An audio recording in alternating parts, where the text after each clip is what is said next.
Olá, seja bem-vindo ao meu canal, meu nome é Luciano e hoje eu gostaria de apresentar aqui para vocês um vídeo a respeito de como os ninjas faziam a parte de inteligência e coleta de informação, né, que é basicamente espionagem, né, dentro das suas operações, como ocorriam no Japão feudal durante o período da história em que os ninjas estiveram ativos, né. Esse vídeo aqui é um complemento a um vídeo do canal Arte da Guerra, que é produzido pelo Robinson Farinazzo. Então, da mesma forma como aqui no meu canal vocês têm um praticante de ninjutsu de verdade expondo para vocês os fatos e a natureza da arte ninja, se vocês acompanharem o canal Arte da Guerra, vocês vão encontrar um militar de verdade explicando como funciona o mundo militar e as suas operações no mundo moderno. Bom, e o Robinson Farinazzo fez um vídeo falando a respeito de espionagem, né? Desmistificando a atuação dos agentes de inteligência, que muitas pessoas veem como se fosse algo semelhante a um filme do 007, né? Sendo que na realidade os agentes de inteligência trabalham de uma forma um pouco mais discreta, né? E por outros meios e sem tanta ação quanto exposto em um filme que o intuito do filme é exatamente entreter a plateia, então tem que ter explosão no filme, né? E hoje eu vou estar falando para vocês a respeito de como que esse trabalho de inteligência, de espionagem, era realizado pelos ninjas no Japão feudal, né?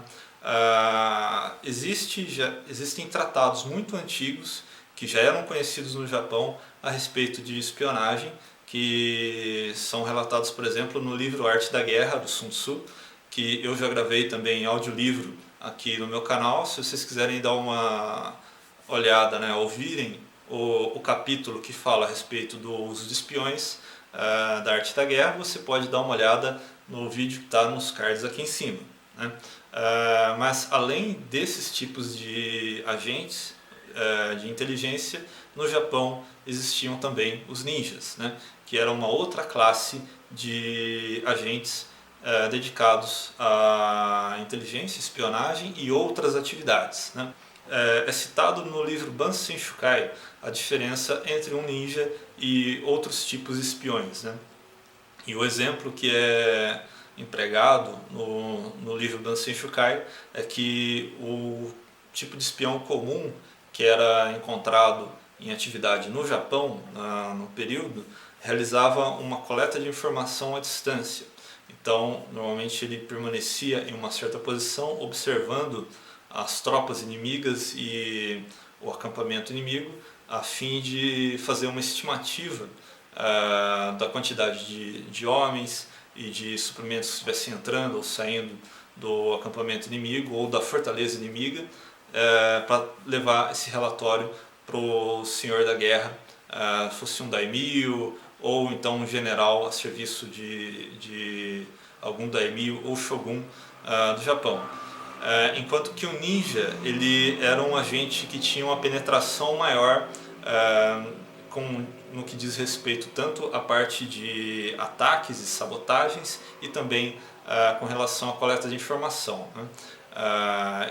E o ninja ele conseguia realmente encontrar informações muito detalhadas a respeito dos planos do inimigo e da situação real do inimigo, que os outros agentes comuns que não operavam de acordo com a arte do ninjutsu não conseguiam obter, devido a essa diferença de um observar à distância e o outro conseguir penetrar dentro da área inimiga para conseguir levantar essas informações de forma mais confiável.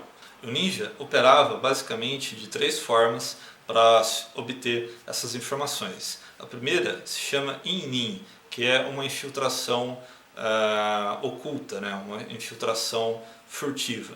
Então é uma movimentação que o ninja realizava através do campo de batalha ou da região controlada pelo inimigo, evitando de ser detectado e dessa forma tentando se aproximar das tropas inimigas para conseguir ouvir as senhas e contrassenhas que eram empregadas pelo inimigo para identificar quem era amigo ou inimigo, que também é um outro tema que a gente vai abordar junto com o Robinson do canal Arte da Guerra muito em breve, e também as senhas para conseguir entrar dentro da fortaleza pela abertura dos portões, né? Além disso, o ninja também realizava um trabalho de levantamento do campo e geografia em geral em torno da fortaleza ou do castelo inimigo. Então, dentro disso, o ninja iria inspecionar a profundidade de um fosso, a presença de armadilhas, a presença de uma parede falsa, movimentações inimigas e uma série de outros fatores que poderiam ser empregados ali para que o general pudesse elaborar um plano de ataque da sua força principal, do seu exército, para conseguir assediar aquela fortaleza ou aquele ponto de defesa do inimigo pelo lado mais adequado, né? A segunda forma que era empregada pelo ninja para conseguir obter informações era muito mais eficiente e é a forma como espiões costumam operar de forma mais eficiente, que é o uso do disfarce, que é conhecido dentro da arte ninja como Yonin, que seria a infiltração aberta, né? Então se faz uso de um disfarce para se transitar no meio da população ou das tropas inimigas sem levantar suspeitas e assim conseguir se aproximar mais do inimigo e se obter a informação com mais precisão ainda do que ouvindo escondido atrás de uma porta, né? Dentro dessa parte de Yonin existem algumas habilidades que eram desenvolvidas pelas tradições dos ninjas no passado, né, que permitiam a eles elaborarem disfarces mais eficientes. Essa arte é conhecida como Rensojutsu, que é a arte de se disfarçar, né? E dentro dessa parte de disfarces, o disfarce deveria ser muito bem elaborado para que ele fosse eficiente, né?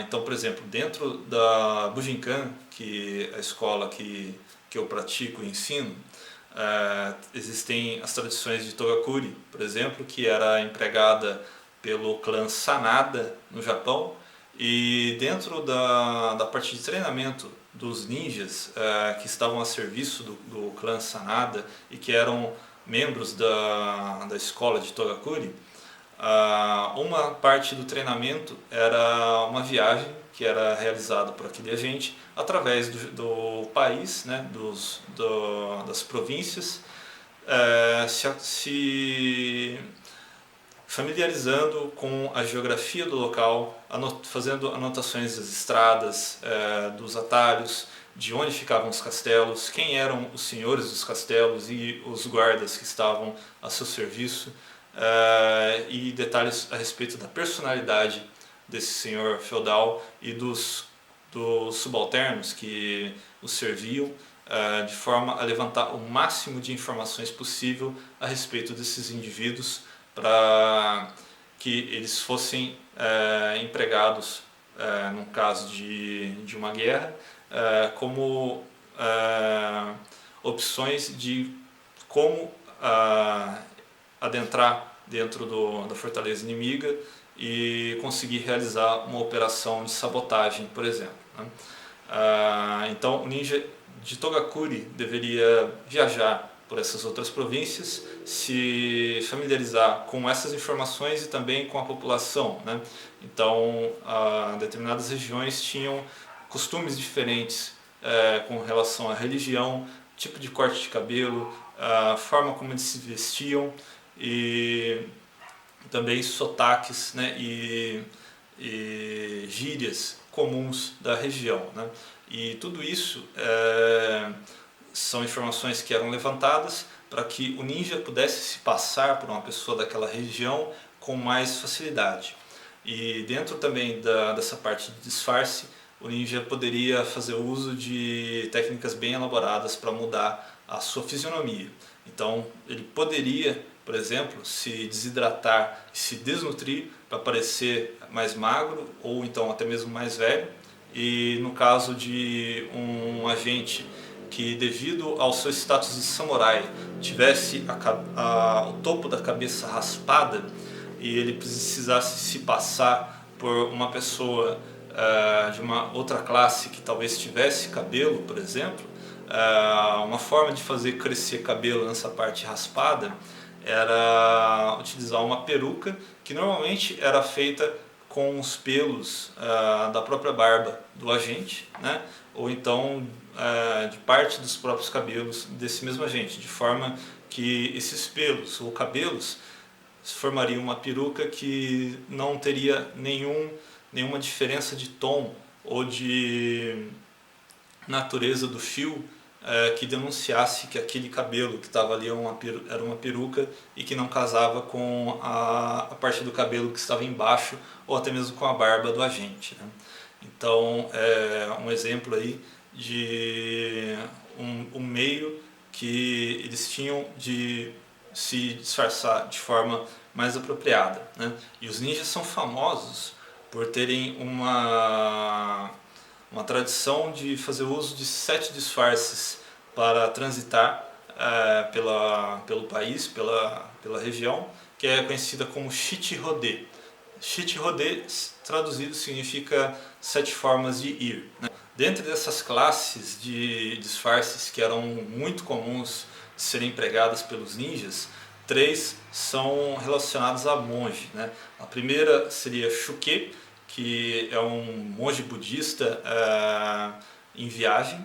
A segunda seria um Komuso, que era um outro tipo de monge que utilizava um chapéu que envolvia toda a cabeça, era um cesto que fechava totalmente a cabeça e não deixava que o rosto pudesse ser visto. E esse monge normalmente ficava parado em um lugar na cidade tocando flauta, para lembrar as pessoas que elas deveriam praticar o budismo e visitar os templos, né?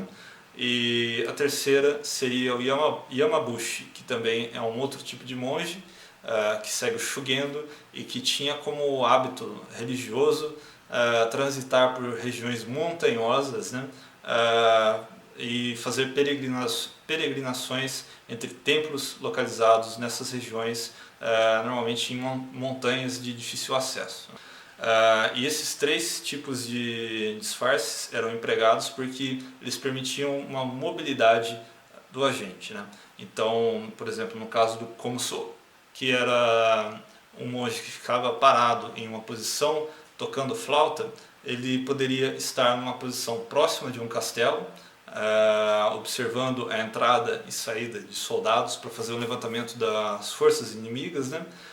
Sem chamar atenção, né? Então, um indivíduo, um homem em idade de serviço militar para os padrões da época seria suspeito caso ele permanecesse parado o dia inteiro próximo da entrada de um castelo, observando a movimentação, enquanto o monge era comum de estar parado nessas posições, tocando flauta, como um meio de lembrar as pessoas ao redor de praticarem budismo, né? No caso do Shuke, que seria um monge budista em viagem, o Shuke ele tinha a liberdade para transitar entre as províncias do Japão. As províncias eram separadas, elas tinham fronteiras físicas e em alguns casos haviam postos de verificação, né, para fiscalizar quem estava entrando ou saindo da província. Isso até para garantir que os camponeses que trabalhavam na província não se mudassem para uma outra província, né, e assim aquele senhor feudal perdesse sua força de trabalho, né. E os monges eles teriam um passe carimbado pelo templo que permitia a eles se dirigir entre as províncias, né, sem problemas, né, pois afinal de contas havia um documento de um templo budista reconhecido afirmando que aquele monge estava em trânsito de um templo para outro que fosse posicionado em uma outra província, e assim ele tinha uma passagem segura pela fronteira entre as províncias, né? E no caso do Yamabushi, era comum da prática deles fazer a peregrinação entre templos de regiões montanhosas. Então seria uma forma de justificar a presença do agente naquela região que normalmente não se encontram pessoas como camponeses ou mercadores, né? Então ele poderia alegar estar seguindo na sua peregrinação para um templo importante ou uma cachoeira onde era comum a prática de rituais religiosos, né? Seguindo as nossas classes de disfarce aqui, a quarta seria um Ronin, que seria o samurai. Então, um samurai desempregado, ele também tinha a possibilidade de transitar nas cidades. E Ronin naturalmente, como samurai, teria, por prerrogativa do status social dele, o direito de portar armas, né, de estar transitando com espadas ou lanças por uma vila, por uma cidade, sem ser importunado, né?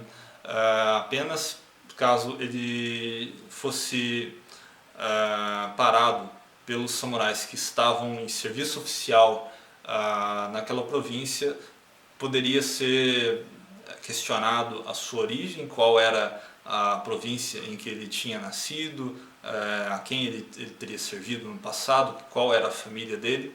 Então esse é um disfarce que deveria ser usado com cuidado naquele período do Japão antigamente. Em seguida, a próxima classe é conhecida como Akindo. Akindo seria o mercador, né? O comerciante.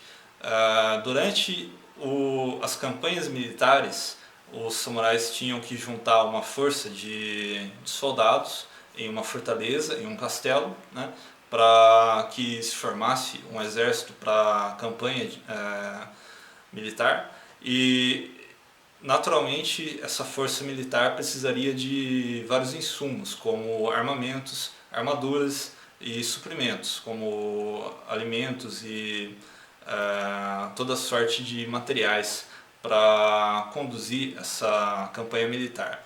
E normalmente acabava se formando um mercado próximo a esses acampamentos dos samurais, e no caso de um castelo era comum também haver um bairro em torno e uma zona comercial onde esses comerciantes, esses vendedores estariam ali vendendo seus itens. E no caso, a força samurai que estava formando um exército naquela posição naturalmente iria acabar tendo que comprar materiais no comércio local, e nas interações poderia acontecer do agente ninja disfarçado como comerciante conseguir capturar alguma informação em uma conversa entre dois samurais que estavam a serviço naquele castelo. A próxima classe se chama Gakushi, que são os músicos, né?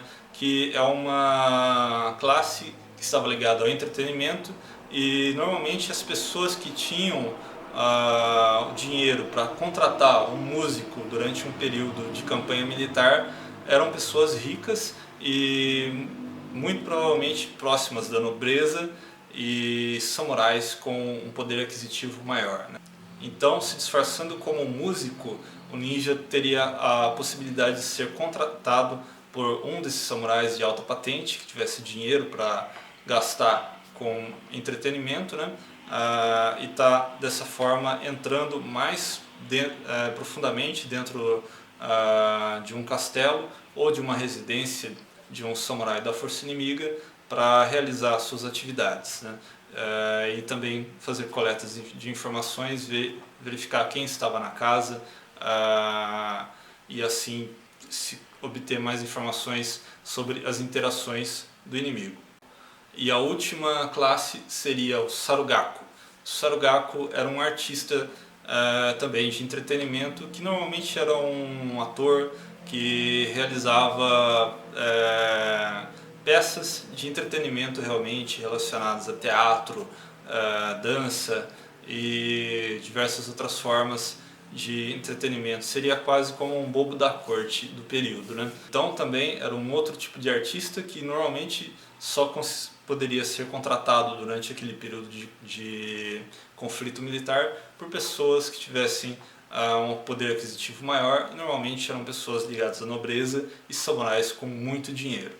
Até agora, no caso de Innin e Yonin, a gente está tratando da ação do agente de forma direta, né? São habilidades que o ninja deveria empregar por si próprio. Então são situações em que o ninja deveria ter a habilidade de andar furtivamente, de se esconder, de se aproximar do inimigo sem ser notado, ou então de se disfarçar para se aproximar mais ainda do inimigo. E em todos os disfarces o ninja deveria conseguir se passar de forma perfeita por aquele tipo de pessoa que ele estava tentando imitar. Então, no caso, por exemplo, de um artista de entretenimento, naturalmente o ninja deveria ter conhecimento de teatro, de ser um pintor, ou ter alguma habilidade relacionada à arte para conseguir desempenhar essa função sem levantar suspeitas, né?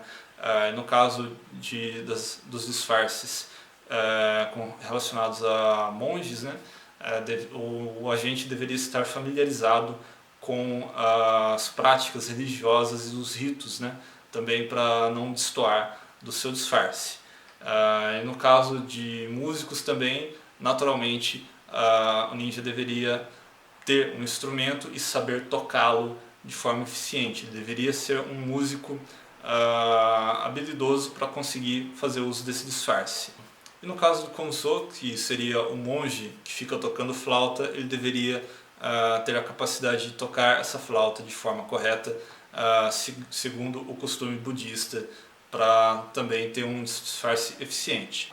E a última forma de fazer esse trabalho de inteligência e de captura de informação pelos ninjas era uma forma em que o agente em si não atuava diretamente. É uma forma em que o ninja recrutava outras pessoas que já estavam dentro do campo inimigo e as empregava para obter essas informações, né?